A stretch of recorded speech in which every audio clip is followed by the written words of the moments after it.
আমার মাদ্রাসা রাজশাহী যেটা আছে, এই যে বাইপাস রোডে আপনাদের এখান থেকে যাইতে আম চত্বরে সরকার পাম্পের পরই 5 তলা বিল্ডিং বামে দেখবেন, ওটা দারুস সুন্নাহ সালাফিয়া আমার মাদ্রাসা।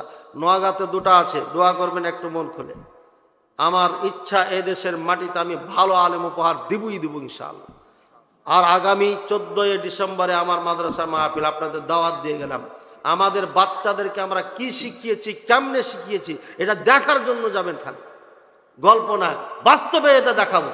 আমি বলেছি, চ্যালেঞ্জ করেছিলাম, আমার মাদ্রাসার সন্তানেরা 2 বছর পড়ার পরে আরবিতে কথা বলবে, আরবিতে লিখবে, পৃথিবীর যে কোনো আরবি বই পড়বে। এটা আজকে বাস্তব করে দেখাবো। আমি যদি আগে পড়াইতাম তাহলে আরো ভালো হতো। এবছর থেকে পড়ানো শুরু করেছি, কিভাবে পড়িয়েছি দেখবেন। এরপরে ভালো ভালো শিক্ষককে নিয়োগ দেওয়া হয়েছে। প্রত্যেকটি শিক্ষক আন্তরিকতার সাথে প্রত্যেকটি সন্তানকে তৈরি করার জন্য আপ্রাণ চেষ্টা করে যায়। টাকার বিনিময়ে না, আল্লাহর জন্য আর আমার কিছু উদ্বুদ্ধ করা ওয়াজের কারণে। আলহামদুলিল্লাহ সবাই আন্তরিক।